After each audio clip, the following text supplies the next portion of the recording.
Now, the former governor of the Central Bank of Nigeria, Muhammadu Sanusi, said it is an injustice to blame the administration of President Bola Tinubu for the current economic hardship facing the country. And Sanusi insisted that the country is battling a failing economy due to mismanaged economic policies of the past 8 years. Let me come to you on this now, Dotun. First off, let's have your thoughts on Sanusi's statement regarding the current economic hardship in Nigeria and its attribution now to the mismanagement of the previous 8 years by the previous administration. Yeah, it's something we've always said on this program. And you know, in our own part of the country, there's a saying that it is only the young person who falls that looks ahead of him. When an old person falls, he looks behind. What happened? How did I fall? What was the problem? And that's what Sanusi has done. We didn't get it right since we returned to democracy in terms of our economy. Because when we left the military rule, despite all the shenanigans of that era, the dollar to the naira still made some sense. Somehow, we found ourselves here. So how do you hold a man who is less than a year in office responsible for what is happening now? You've got to give that man some time to stabilize. Yes, people have said it. Certain things or decisions were taken in haste. Removal of fuel subsidy, the floating of the naira.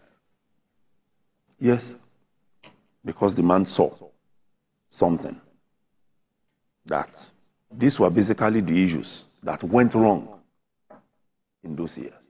But before he came in, we've piled up debts on this naira issue. We've mismanaged our refineries.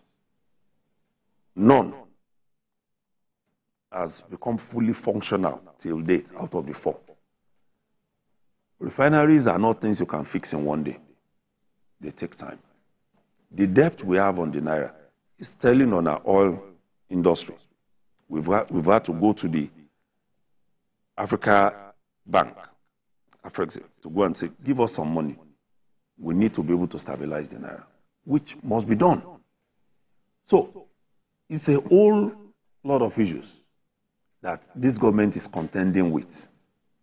And if we are not careful, the way a lot of people are pushing, it's for them like the government should just pronounce that the official exchange rate today will be 100 naira to $1 and be subsidizing it.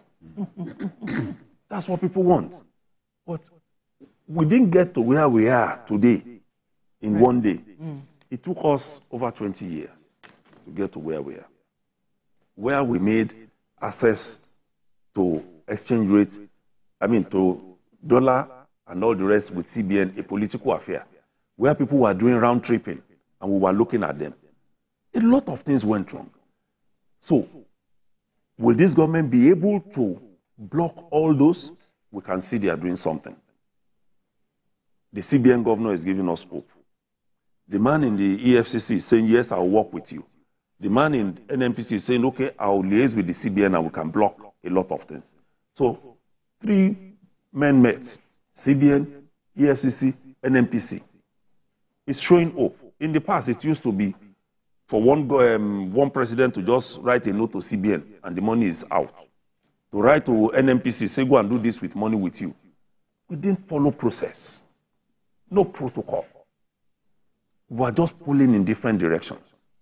And when you do that, you can't expect that that can be corrected overnight.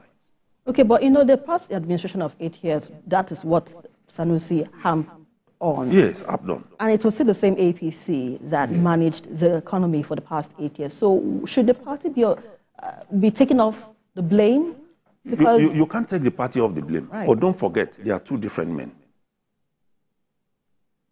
The only reason that has tied this administration to the last one is the fact that you must use a vehicle to get into government. Any vehicle that you use in getting into that government is for you to go and execute what you have in your plans, in your program. And that is what has happened.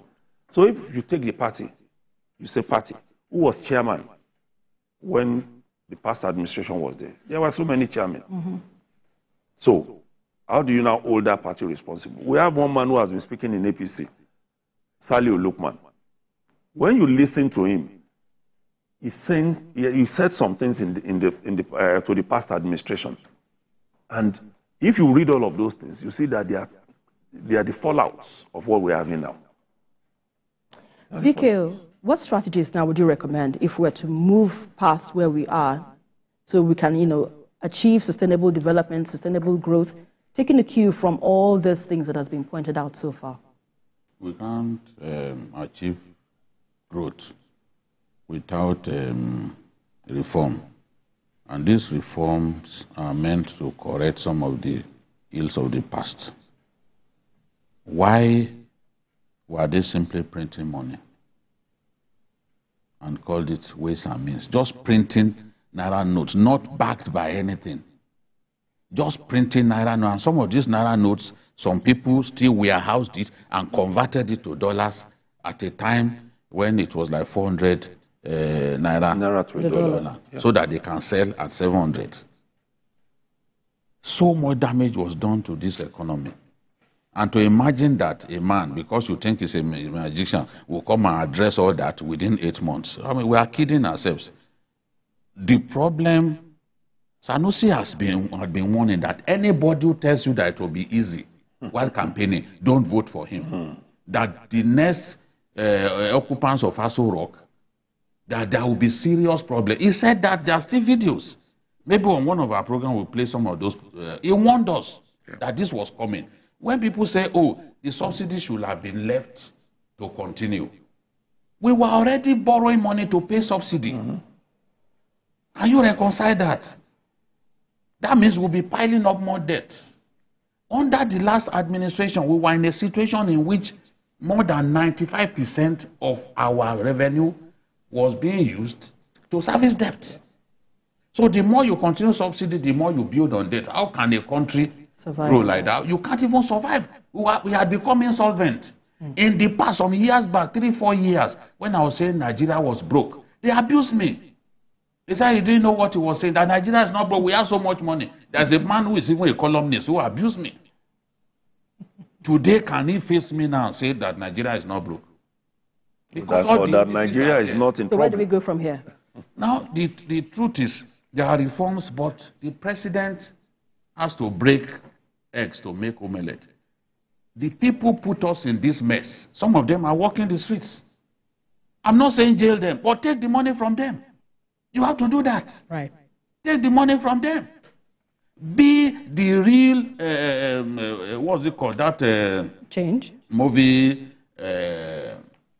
Robin Hood. Be the Robin Hood that takes from the rich and gives to the poor.